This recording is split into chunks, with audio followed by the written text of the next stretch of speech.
성경 361페이지 사사기 2장 1절에서 5절. 찾으셨으면 다 함께 합독하겠습니다. 2장 1절에서 5절입니다.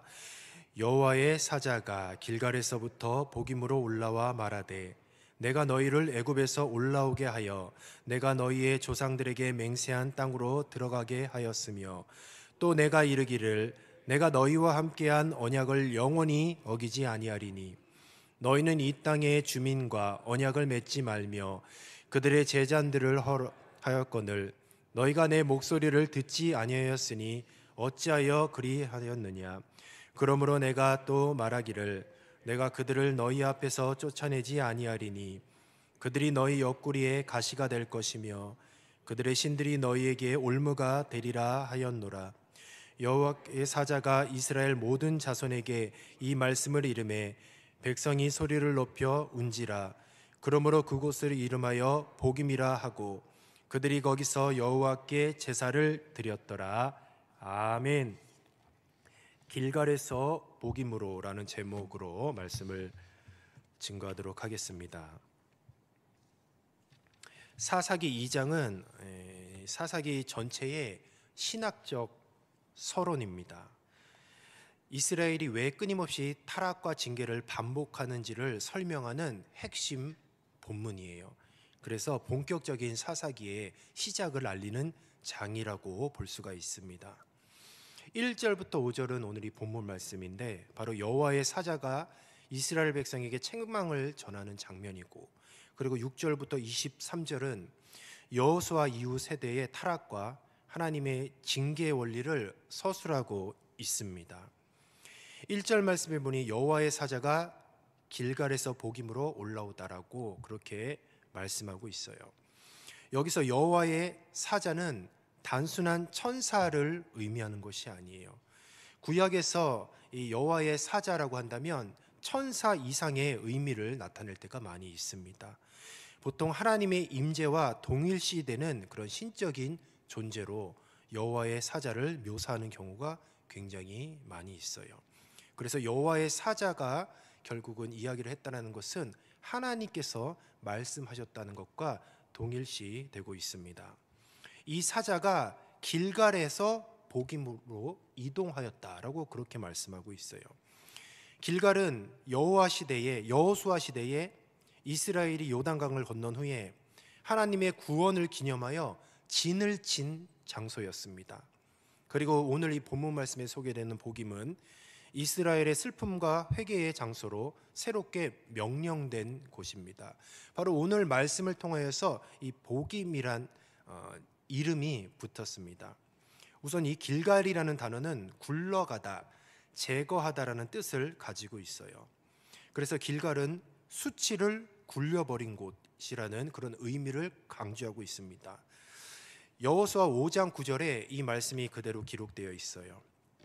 하나님께서 여호수아를 통해서 말씀을 하십니다. 오늘 내가 애굽의 수치를 너희에게서 굴려버렸다 라고 선언하시며 바로 그 지역을 길갈이라고 부르게 되었던 것이에요. 그래서 길갈은 이스라엘이 요단강을 건넌 후에 가나안 땅에서 처음으로 진을 친 장소이며 이 밖에 굉장히 중요한 그런 사건들이 있어요. 우선 요단강을 건넌 후에 기념비를 세운 곳이 길갈이었습니다.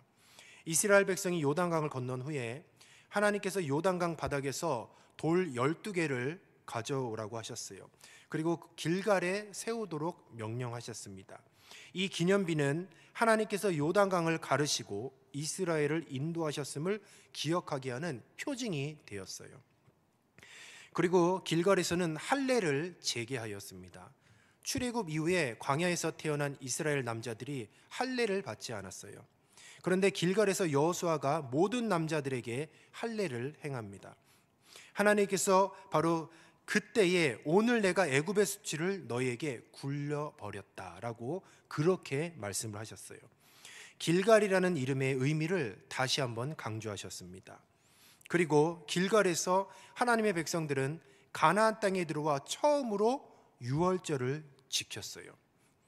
그리고 바로 그날부터 광야에서 먹었던 만나가 멈췄고 가나안의 소산을 먹기 시작을 했습니다. 그러니까 이 길갈이라는 곳은 이스라엘을 인도하셨던 그 하나님을 기억하는 장소였고, 또한 유월절 절기를 통하여서 할례를 재개하고 또 새로운 시대의 도래를 그런 의미하는 굉장히 역사적으로도 아주 중요한 장소였던 것입니다. 그런데 오늘 보니까 여호와의 사자가 길갈에서 복임으로 올라오다라고 그렇게 설명을 하고 있어요. 복임이란 지명이 또 나오는 것이죠.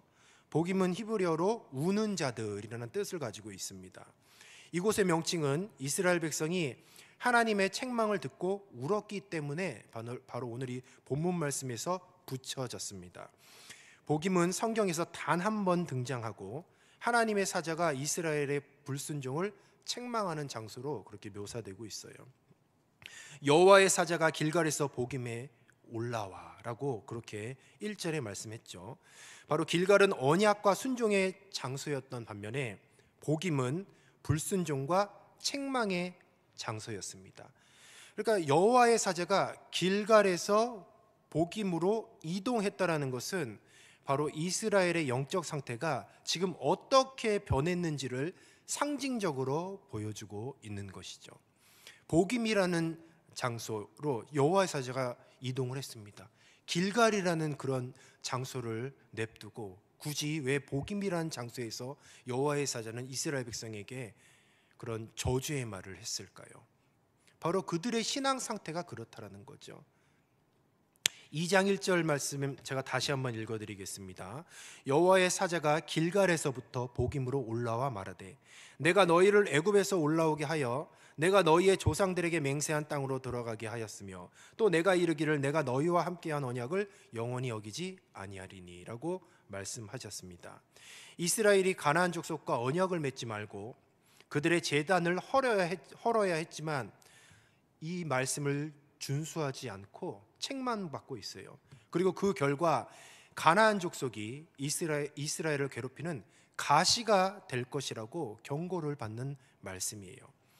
이스라엘 백성은 이 말을 듣고 큰 소리로 울며 그곳을 복임이라고 붙였습니다. 그리고 하나님께 제사를 드렸습니다. 그런데 그렇게 큰 소리로 울고 마치 회개한 것처럼 보였지만 이 복임이란 장소에서 큰 소리로 울고 하나님께 제사를 드렸지만 바로 그 이후의 삶이 어때였냐? 그냥 불순종의 반복이었어요. 바로 이 복임에서 큰 소리로 울고 제사를 드린 이후에 사사기의 그 혼란한 시대가 본격적으로 막을 열게 되는 것이에요. 복임에서 흘렸던 눈물은 거짓 눈물이었던 것이고 복임에서 드렸던 그 제사는 하나님과 상관이 없는 제사였던 그런 형식적인 예배였던 것입니다. 2절 말씀에 보니 너희는 이 땅의 주민과 언약을 맺지 말며 그들의 제단들을 헐라하였거늘 너희는 내 목소리를 듣지 아니하였으니 어찌하여 그리하였느냐. 그 여호와의 사자가 책망하는 말씀이죠. 출애굽기 34장 12절에서 16절과 신명기 7장 1절에서 5절에서 가나안 주민과 언약을 맺지 말고 그들의 신당과 제단을 철저히 제거하라고 명령하셨습니다. 그런데 이스라엘은 하나님의 명령을 무시하고 가나안 족속과 공존하고 오히려 그들의 문화와 신앙을 받아들이는 죄악을 범합니다. 그래서 바로 이 일들이 사사시대의 반복적인 타락의 근본적인 원인이 되었던 거예요. 드디어 하나님께서 심판을 선언하십니다. 우리가 3절을 같이 한번 읽어보도록 하겠습니다. 3절입니다. 시작. 그러므로 내가 또 말하기를 내가 그들을 너희 앞에서 쫓아내지 아니하리니 그들이 너희 옆구리에서 가시가 될 것이며 그들의 신들이 너희에게 올무가 되리라 하였노라. 아멘. 하나님은 이스라엘의 불순종으로 인해서 가나안 족속을 완전히 몰아내지 않으시겠다고 선언하셨어요. 바로 이로 인해서 이방 민족과 바로 그들의 우상을 섬기는 그런 모습들이 이스라엘을 끊임없이 시험하고 괴롭히는 존재가 되었습니다. 결국 옆구리의 가시와 올무라는 그런 표현을 통해서 하나님의 심판 방식을 이야기하고 있어요. 하나님은 하나님의 백성을 어떻게 채찍질 하시는지 오늘 말씀에 소개되고 있어요.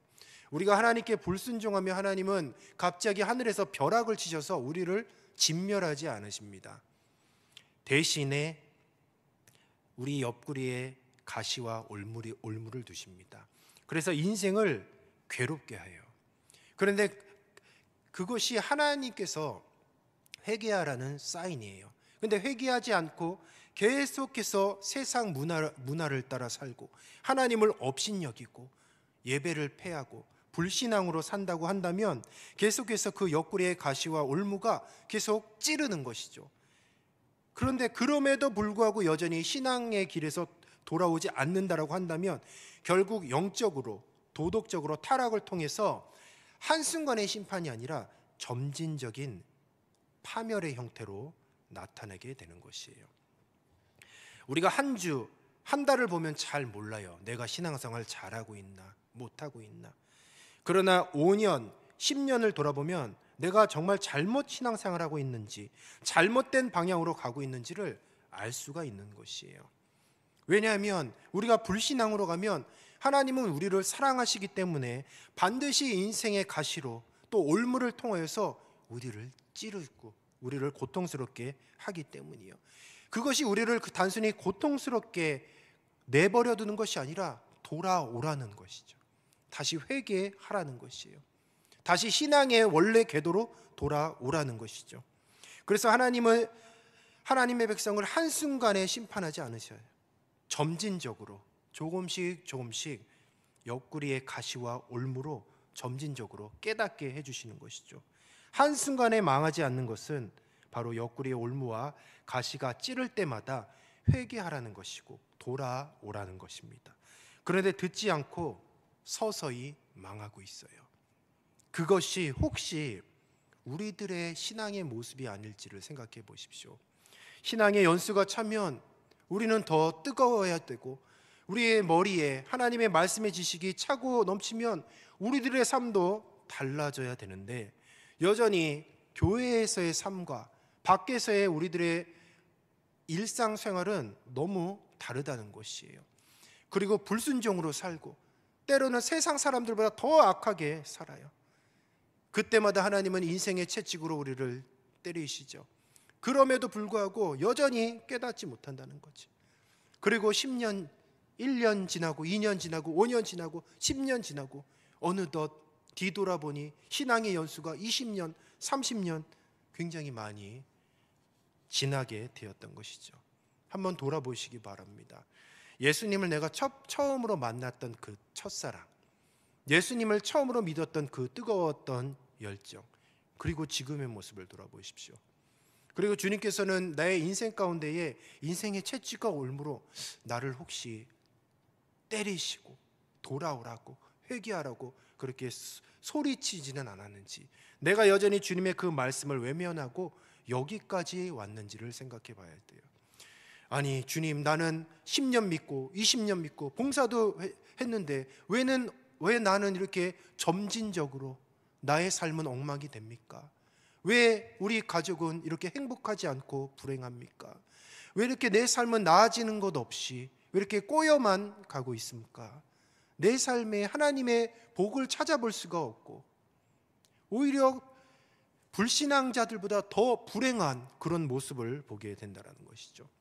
그런 것을 볼 때에 과연 우리의 신앙의 모습이 과연 복임에 있지는 않은지를 돌아봐야 돼요.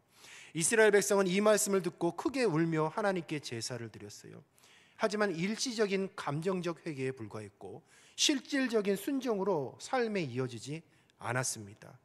이스라엘은 지속적으로 동일한 죄를 반복하게 되고 그래서 사사기의 내용이 가득 차게 되는 거예요.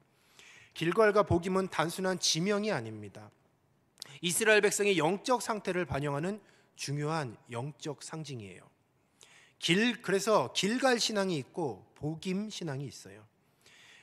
길갈 신앙은 하나님의 은혜와 언약을 기억하고 순종하는 신앙을 의미해요. 그런데 이 복임 신앙은 감정적으로만 반응하는 거예요. 그리고 삶에서는 불순종이 지속되는, 그래서 서서히 망하는 그런 신앙생활을 가르치는 것입니다. 이 복임 신앙은 감정적으로 회개하는 것 같지만 삶의 변화가 없어요. 하나님 앞에서 진정한 회개 없이 늘 변명하고 자기 합리화만 하는 거예요. 내가 오늘 바빠서 피곤해서 예배 못 나왔습니다. 내가 몸이 아파서 내 봉사 못 했습니다. 내가 이거 하느라고 주님께 소홀했습니다. 늘 변명과 자기 합리화예요. 하나님께서 유다 백성을 향해서 이렇게 말씀하십니다. 이 백성이 입술로는 나를 가까이 하나 마음은 내게서 멀도다 라고 책망하셔요. 예배 시간에 눈물 흘리며 감동받죠. 예배가 끝나면 세상적인 삶을 반복하여 삽니다. 주일에는 열심히 예배드리지만 월요일부터 하나님을 잊고 살아가고 있어요. 죄를 지은 후 순간적으로 회개하죠. 근데 똑같은 죄를 계속 져요. 반복해서 집니다. 그리고 주님 앞에 나와서 또 회개해요. 눈물도 흘리고. 복임에서 이스라엘 백성도 그랬습니다. 그런데 그들의 삶은 나아지지 않았어요. 우리의 인생에 가시가 있고 올무가 있다라고 한다면 왜 내 인생이 나아지지 않을까? 어째서 내 삶이 행복하지 않을까라고 한다면 바로 이 신앙의 양면성이 있어서 그래요. 진정으로 내가 예배하고 그리고 결단하고 회개했다라고 한다면 우리의 삶도 변해야 되는데 삶이 변하지 않는 거예요. 그렇다고 한다면 주님은 돌아오실 때까지 인생의 가시와 올무를 놓아 두시는 거죠. 결국 복음에서는 후회의 눈물뿐입니다. 회개의 눈물이 아니에요. 그냥 후회의 눈물이라는 것이죠. 길갈에서 이스라엘은 하나님의 구원을 기념하고 할례와 유월절을 통해서 언약 백성으로서의 정체성을 회복했어요. 오늘날 성도들도 마찬가지입니다. 세례와 성찬 그리고 절기를 통해서 예수 그리스도 안에서 새로운 삶을 시작하고 하나님께 순종하며 결단합니다. 4월달이 시작되었어요. 한번 4월달 달력을 보셨습니까? 고난주간이 있고 고난주간 전에 종료주일이 있고 그리고 종료주일 다음 월요일부터 고난주간이 시작이 되죠. 그래서 고난주간 특별 새벽 예배가 진행이 될 것입니다. 그리고 바로 부활절 절기가 우리들의 눈앞에 다가왔어요. 절기가 매번 오는 이벤트로 끝나는 것이 아니어야 되겠습니다. 바로 복임에서 길갈로 변화되는 새로운 재출발이 바로 근본 절기가 되기를 주님의 이름으로 소원합니다. 예전에 고난주간 하면은 우리가 어떻게 신앙생활을 했습니까? 우리가 그래도 정말 한 20년 전, 30년 전 고난주간은 대단했었습니다. 성도님들끼리 서로 금식 언제 할 거냐고 얘기했어요. 금식. 한국교회에서 지금 사라진 단어가 금식이에요. 금식. 다이어트 한다고는 밥 그렇게 굶어도 금식에 대해서는 전혀 얘기하지 않아요. 적어도 예전에 고난주간은 금식했었습니다. 직장 생활에서 너무 힘들다고 하면 하루에 한 끼 정도는 금식을 했었어요. 바쁘고 직장 생활하면 하루에 한 끼라도 금식을 했고. 근데 지금은 금식에 대한 얘기가 없어요. 절기를 내가 어떻게 지키겠다는 그런 계획도 없고 각오도 없습니다. 내 영혼에 대해서, 영적 생활에 대해서는 금식하지 않아요. 관심이 없습니다. 건강은 우리가 잘 챙기잖아요. 비타민도 먹고 건강 보조식품도 먹고 그리고 살 빼려고 다이어트도 하고 식단 조절도 하고 이렇게 내 육신을 위해서는 그렇게 계획성 있게 살고 그렇게 공들여서 내 먹을 것, 내 육신에서 입을 것은 공들여서 계획성 있게 사는데 정작 내 영혼은 관리하지 않아요. 내 영혼이 지금 어떤 상태인지를 잘 몰라요. 금식이 무엇입니까? 육신의 정욕을 다 죽이는 거예요. 금식해서 배고프면 싸울 힘도 없습니다. 싸울 힘도 없어요. 그런 내가 정말 육신의 정욕에 가득 차서 혈기대로 살고 내 육신의 정욕대로 사는데 금식 한 이틀만 해보십시오. 힘이 쫙 빠져요. 내 육신에 아무런 힘도 없다는 거죠. 그제서야 비로소 내 영적인 상태가 보이기 시작하는 거예요.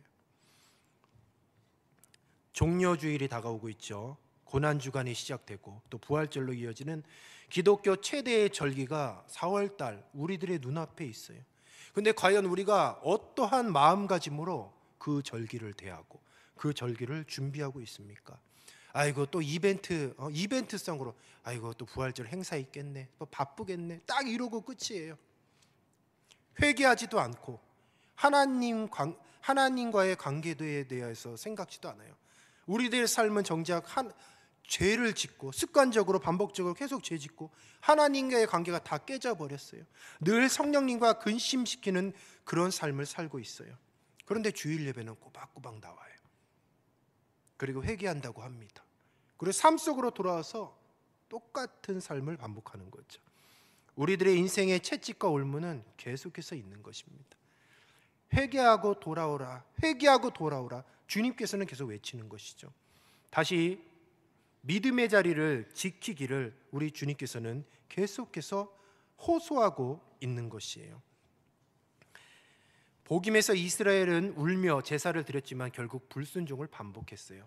단순한 감정적 반응이 아니라 삶의 실제적인 변화가 동반되는 참된 회개가 필요해야 될 것이에요. 오늘 돌아가셔서 달력 이제 4월달, 아마 4월달 다 딱 찢으시고 4월달에 보통 우리 생일 빨간 보드마카로 막 빡빡 별표 치잖아요. 그런 것보다는 4월달에 4월 13일부터 시작되는 이제 종료주일 큼지막하게 쓰십시오. 모든 가족 다 볼 수 있도록. 그리고 고난주간 특별 새벽기도에 큼지막하게 쓰십시오. 그리고 그 다음 주 부활절 내 생일보다 더 크게 쓰십시오. 온 가족이 볼 수 있도록. 그리고 성금요일 날에는 밥도 차려주지 마세요. 금식도 하고 주님 앞에 철저히 회개하고 신앙을 돌아봐야 하지 않겠습니까? 우리는 길갈에서 복임으로 가지 않도록 경계해야 할 줄로 믿습니다. 하나님은 사모하는 자에게 은혜를 주시는 줄로 믿습니다. 우리가 은혜를 받기 위해서 사모해야죠. 사모하면 어떻게 됩니까? 준비해요. 사모한 사람은. 절기를 준비한 적이 있습니까? 내가 종려주일 나를 위해 십자가에 달려 죽으시기 위해서 예루살렘 성에 입성하시는 그 예수님의 심정을 헤아리는 바로 그날, 고난주간, 예수님께서 고난당하신 한 주간입니다. 성금요일은 십자가에 달려 죽으신 날이에요. 부활절은 주님께서 부활의 첫 열매가 되어주셨습니다. 부활의 두 번째 열매는 저와 여러분이지 않습니까? 이렇게 나를 위해 십자가에 달려 죽으시고 3일 만에 부활하셨던 그 어마어마한 절기를 우리가 아무렇지도 않게 그냥 아무 생각 없이 보낸다라고 한다라면 우리의 신앙에 아무런 도움이 되지 않아요. 우리 사랑하는 성도 여러분, 우리가 그동안 복임신앙으로 그렇게 늘 후회만 하는 인생을 살았다고 한다면 하나님의 절기를 왜 정하셨는지 아세요? 이스라엘 백성들에게 기억하라고 정하셨어요. 삶 속에 살다 보니까 너무 바쁜 거예요. 하나님의 그 십자가의 은혜, 출애굽하여서 죽음에서 건져주셨던 그 은혜를 기념하라고 유월절을 제정해 주셨잖아요. 유월절이 무슨 날입니까? 주님께서 십자가에 달리신 그날 아닙니까? 결국 구약의 이스라엘 백성이나 결국 오늘날 이 한국교회의 성도들이나 하나님의 백성은 절기를 지켜야 되는 거예요. 그리고 그 절기를 통해서 십자가의 은혜를 다시 한번 상기해야 되는 것이죠. 그리고 그동안 내가 복임에서 후회하는 그런 인생만을 살았다고 한다면 이제는 그 복임에서 길갈로 갈 수 있는 그런 결단이 근본 절기에 있어야 할 줄로 믿습니다. 이스라엘은 길갈에서 하나님께 충성했지만 결국 복임에서 책망받았어요. 오늘 이 시간 바로 이 장소가 저와 여러분의 신앙을 새롭게 결단하는 복임이 아니라 길갈이 되었으면 좋겠습니다. 울고 끝나는 것이 아니라 삶의 변화로 이어지는 신앙생활이 되시기를 주님의 이름으로 축복합니다. 길갈의 축복을 누리며 복음의 실패를 반복하지 않도록 하나님 앞에 온전히 나아가야 하겠습니다. 말씀을 정리하도록 하겠습니다. 특별히 이번 절기는 정말 중요한 절기라고 생각을 하십시오. 그동안 우리가 계속해서 하나님의 백성임에도 불구하고 하나님의 복을 누리지 못하고 점진적으로 망해가는 바로 그 인생에서 이제는 종려주일부터 시작되는 바로 그 절기를 통해서 금식하고 회개하고 우리의 모든 불신앙과 세속적인 불순물들을 다 제거하는 새 출발하는 그런 길갈이 되시기를 주님의 이름으로 축원합니다. 은혜 받기 위해서 잘 계획하시고 준비하시고 혼자만 나오는 것이 아니라 온 가족 다 총동원해서 근본절기에 정말 우리 교회가 신앙 안에서 한번 뒤집어졌으면 좋겠습니다. 그렇게 잘 준비하시고 은혜를 사모하셔서 절기 때 큰 은혜 누리시기를 주님의 이름으로 축원합니다. 기도하겠습니다. 생명의 주님 참으로 감사합니다. 길갈에서 복임으로 여호와의 사자가 통곡하는 마음으로 이스라엘 백성에게 책망하는 말씀을 오늘 우리가 새겨 드렸습니다. 우리의 신앙을 돌아보았더니 우리는 여전히 복임으로 주님 앞에 후회하는 인생만 살고 여전히 삶은 변하지 않는 그런 불신앙에 살았음을 고백합니다. 주님의 은혜 가운데 우리가 이제는 절기를 맞이합니다. 주님 준비하게 하여 주시옵소서. 은혜를 사모하게 하여 주시옵소서. 근본 종려주일과 고난주일과 부활절이 내 인생의 길갈이 되게 하여 주시고 다시 신앙의 새 출발할 수 있는 귀한 절기가 되게 하여 주시옵소서. 내가 먼저 변화되게 하여 주시고 근본 절기를 통하여서 내 가정이 변화되게 하여 주시고 주님의 몸된 교회가 변화되게 하여 주시고 은혜 충만한 절기, 성령 충만한 절기가 될 수 있도록 미리미리 계획하고 준비하게 하여 주셔서 근본절기를 통하여서 하나님의 놀랍고 큰 역사가 이루어질 수 있도록 인도하여 주시옵소서. 감사하며 예수님의 이름으로 기도드리옵나이다. 아멘.